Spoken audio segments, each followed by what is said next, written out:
तो JKSSB forest inspector exam में बस एक ही दिन बचा है और ये जो आखिरी 24 घंटे होते हैं ना, ये आपकी पूरी परफॉर्मेंस को बना भी सकते हैं और बिगाड़ भी सकते हैं। तो चलिए आज बात करते हैं कि इस सबसे जरूरी दिन को पैनिक में नहीं बल्कि पूरे कॉन्फिडेंस के साथ कैसे निकालना है। अगर आप जेकेएसएसबी फॉरेस्ट इंस्पेक्टर का एग्जाम देने जा रहे हैं तो लास्ट डे पर ये 10 टिप्स जरूर फॉलो कीजिएगा। ये आपको सिर्फ लास्ट मिनट की घबराहट से ही नहीं बचाएंगे, बल्कि जो आपने इतने महीनों से मेहनत की है ना, उसे एग्जाम हॉल में अपनी बेस्ट परफॉर्मेंस में बदलने में मदद करेंगे। चलिए शुरू करते हैं। सबसे पहले बात करते हैं सही माइंडसेट और फाइनल रिविजन की, क्योंकि देखिए इस आखिरी दिन पर कोई नई चीज नहीं बल्कि स्मार्ट तैयारी ही आपकी सबसे बड़ी ताकत होती है। हमारी पहली और सबसे जरूरी सलाह है, आज कोई भी फुल लेंथ मॉक टेस्ट बिल्कुल मत लगाइए। अब आप पूछेंगे क्यों? क्योंकि अगर स्कोर थोड़ा भी ऊपर नीचे हो गया ना, तो वो निराशा आपके दिमाग में बैठ जाएगी। और आखिरी दिन कॉन्फिडेंस गिराने का नहीं, उसे संभाल कर रखने का होता है। ये कहना बहुत आसान लगता है, पर इसके पीछे एक साइंस है। जैसे ही हम पैनिक होते हैं ना, हमारा दिमाग फाइट और फ्लाइट मोड में चला जाता है। इससे क्या होता है कि जो सोचने, समझने और याद रखने वाले हिस्से हैं वो ठीक से काम नहीं कर पाते, और नतीजा जो आता है वो भी हम भूल जाते हैं। तो बस गहरी सांस लीजिए और दिमाग को शांत रखिए। आपने महीनों तक जो तैयारी की है, प्लीज उस पर भरोसा रखिए। अब कुछ भी नया सीखने का वक्त नहीं है। ये वक्त है जो पढ़ा है उसे अपने दिमाग में पक्का करने का। याद रखिए, सेल्फ कॉन्फिडेंस एग्जाम प्रेशर के खिलाफ एक मेंटल शील्ड की तरह काम करता है। इस वक्त पूरी किताब पलटने की गलती बिल्कुल मत करना।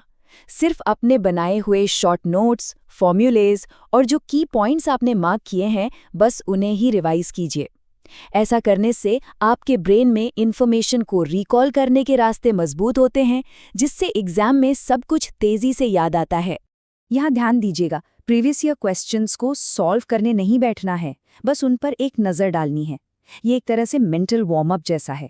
इससे आपका दिमाग एग्जाम के पैटर्न और सवालों के टाइप के लिए तैयार हो जाता है, ताकि आप पेपर देखते ही एकदम से ब्लैंक फील ना करें। चलिए, रिवीजन और माइंडसेट की बात हो गई। अब बात करते हैं कुछ प्रैक्टिकल स्टेप्स की और अपनी सेहत की, जो एग्जाम परफॉर्मेंस के लिए उतनी ही जरूरी है जितनी की रिवीजन। एग्जाम की सुबह जो हड़बड़ी होती है ना, उससे बचने का सबसे अच्छा तरीका है कि रात में ही सब कुछ तैयार कर लें। जब आप ये छोटी छोटी चीजें पहले से कर लेते हैं तो एग्जाम के दिन आपकी जो मेंटल एनर्जी है वो बचती है, जो पेपर सॉल्व करने के लिए बहुत बहुत जरूरी है। तो चलिए एक बार ये लिस्ट चेक कर लीजिए।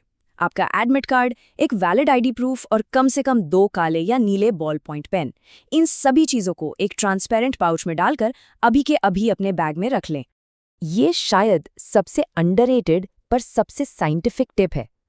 पता है क्या होता है, जब आप सोते हैं आपका दिमाग दिन भर की सारी इन्फॉर्मेशन को शॉर्ट टर्म से लॉन्ग टर्म मेमोरी में ट्रांसफर करता है। मतलब 7-8 घंटे की अच्छी नींद लेना भी रिवीजन का ही एक हिस्सा है। इसे बिल्कुल भी स्किप मत करना। रात को और सुबह एग्जाम से पहले बहुत भारी या तला हुआ खाना खाने से बचिएगा। ऐसा खाना पचाने में शरीर की बहुत एनर्जी लगती है और ब्लड शुगर लेवल में भी उतार चढ़ाव आता है, जिससे सुस्ती महसूस होती है। हल्का और सेहतमंद खाना आपको अलर्ट और एनर्जेटिक बनाए रखेगा। और आखिर में अब बात करते हैं एग्जाम डे स्ट्रैटेजी की, वो प्लान जो आपकी सारी मेहनत को आपकी फाइनल परफॉर्मेंस में बदलेगा। ट्रैफिक और लास्ट मिनट के स्ट्रेस से बचने के लिए एग्जाम सेंटर पर कम से कम 30-45 मिनट्स जल्दी पहुंचें। लेट पहुंचने से जो स्ट्रेस हार्मोन होता है ना, कॉर्टिसोल, वो बढ़ जाता है, जो सोचने समझने की शक्ति को कम कर देता है। तो जल्दी पहुंचकर रिलैक्स करें और उस माहौल में ढल जाएं। जब पेपर हाथ में आए तो सबसे पहले उन सवालों को करें जो आपको आसान लगते हैं। हर सही जवाब से दिमाग में डोपामीन रिलीज होता है, जो एक तरह का फील गुड केमिकल है। ये आपका कॉन्फिडेंस और फोकस दोनों बढ़ाता है। इससे एक पॉजिटिव मोमेंटम बनता है और मुश्किल सवाल भी बाद में आसान लगने लगते हैं। किसी सवाल पर अटकना नहीं है, स्मार्ट बनना है। तो ये थे कुछ जरूरी टिप्स जो आपको एग्जाम से ठीक पहले शांत और फोकस रहने में मदद करेंगे। अब आपके लिए कुछ आखिरी शब्द। हमारी तरफ से सभी फ्यूचर फॉरेस्ट इंस्पेक्टर्स को ढेर सारी शुभकामनाएं। आपने जो मेहनत की है उस पर यकीन रखिए। ये सिर्फ एक एग्जाम नहीं है, ये आपकी लगन और हिम्मत का एक इम्तिहान है। अपना बेस्ट देकर आइए। आपकी सफलता की कहानी यहीं से शुरू होती है। सवाल बस ये है कि क्या आप इस नए अध्याय के लिए पूरी तरह से तैयार हैं? अगर ये टिप्स आपको हेल्पफुल लगे हों तो इसे लाइक करें और अपने उन सभी दोस्तों के साथ शेयर करें जो तैयारी कर रहे हैं। ऐसे ही और गाइडेंस के लिए हमारे साथ जुड़े रहना ना भूलें।